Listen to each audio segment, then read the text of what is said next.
Hi guys, I'm Kunle Halagan. So I hope you have all seen the video of the interview that we had with the presidential candidate for Labour Party in Nigeria, His Excellency, former governor of Anambra State, Peter Obi. We had an exclusive time with him on K90 channel, and he gave us an insight into his, what his presidency will look like when he becomes the president of Nigeria. Remember, the Nigerian presidential election is in February 2023, just some months away. It's not too long to come, but we had that exclusive interview with him.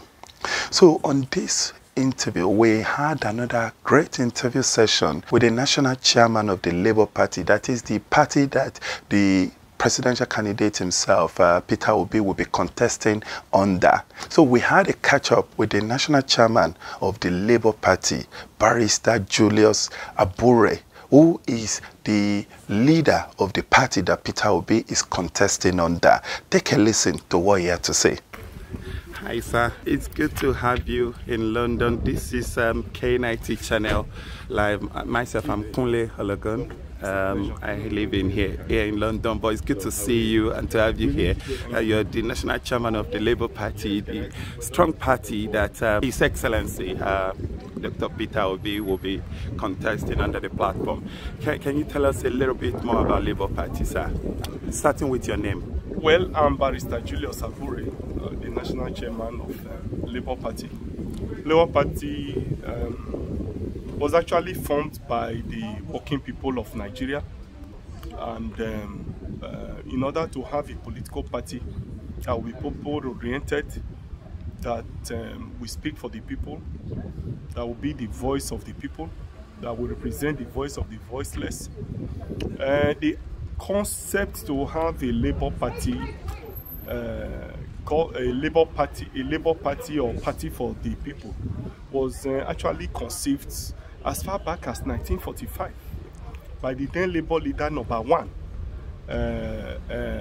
Pa Imodu, who aligned with NCNC then, other Herbert Macaulay, to struggle for the working people of Nigeria. That struggle didn't actually crystallize, and then when Herbert Macaulay died in 1945, Labour leader #1, Pa Imodu, was seconded among the delegation to UK to participate in the negotiation for the Richards Constitution. And by the time Labour leader #1 got to UK and saw that Labour Party had just won in Britain then, it further strengthened the idea and the belief that Nigeria will need a Labour Party that will be mass-oriented and people-driven. And so this resulted in numerous negotiations and meetings within the organs of the Labour movement then, under the Nigeria Labour Congress, where the organs of the NLC resolved to have and form Labour Party. But this whole idea didn't really work out because of the series of struggle that followed the struggle for the independence. And immediately we had the independence, the protracted military rule as well as the civil war also distorted the formation of the Labour Party. In 1989 in Calabar, all the unions of both of the NSC, Nigeria Labour Congress, came together and took a decision that they were going to form the Labour Party. Babangida then, as military head of state, didn't quite allow this to work out. The processes were aborted, and the two political parties were decreed by the then military government, that is NRC and SDP. You are aware that we had another military government that aborted that republic. Yep.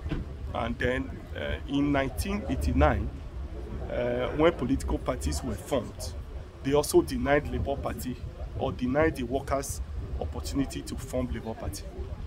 The late Gani Fawayemi of blessed memory went to court and challenged the legality of INEC in refusing to register all other political parties, including Labour Party. And the Supreme Court then unanimously stated that INEC was not right not to register other political parties, especially where they have met the conditions, precedent or the conditions stipulated by the Constitution as per registration. And so this led to the birth of Labour Party in 2002 as Party for Social Democracy. And in 2004, we had a convention where we changed the name from Party for Social Democracy to Labour Party. Essentially, the party is party for the people, people-driven. It's not owned by money back. It is owned by the people. Its processes are driven by the people. It gives people the opportunity to express themselves, and will give a platform to credible people, to reliable people, to people who will truly and really work for the people of Nigeria. You can see that today Nigerians have keyed into Labour Party. Peter Obi is our candidate, obviously the most popular, and the one that has the answers to the socio-economic challenges of the country. He's the only one that has the answer, and we are in combination with him because Labour Party too has the answer. So we are very hopeful that when we form Labour Party government by next year, we'll be able to change the political and socio-economic narratives in Nigeria. The misery, the suffering that Nigerians are going through, we'll be able to right it, harness all our resources, both human and material, and put the country on the path of service delivery to the people, so that Nigerians can have better life, so that the God-given resources that God has given to the country, be able to harness it for the good of the common people, and which is also in line with the thinking, with the aspirations of the founding fathers of the country. If you look critically at Chapter 2 of the 1999 Constitution, which took its roots from the Independence Constitution to the 1979 Constitution, is to the effect that Nigeria shall be a welfare country, that the natural resources must be harnessed and managed in such a way and manner that gives the maximum benefits and welfare to the citizens of Nigeria. And therefore, the founding fathers of the country have contemplated that Nigeria will be a welfare state. And this has eluded us for the past few years, not because of the citizens, but because of bad governance, because of poor leadership, because of selfish leadership. Nigeria have been so unlucky to have leaders who are selfish, who are self-centered, who steal money for themselves and for future generations. And these are the narratives we are trying to change. And we believe that by the grace of God, by next year, we shall be able to change this narrative and set the country on the path of growth and development. Wow. That's deep. You've come a long way. And you said something. The Labour Party was formed in 2002. And since then, it has grown from strength to strength. And we all know that, well, maybe we are used to, the two giant political parties in Nigeria, where we've got, two presidential candidates in Atiku and Tinubu.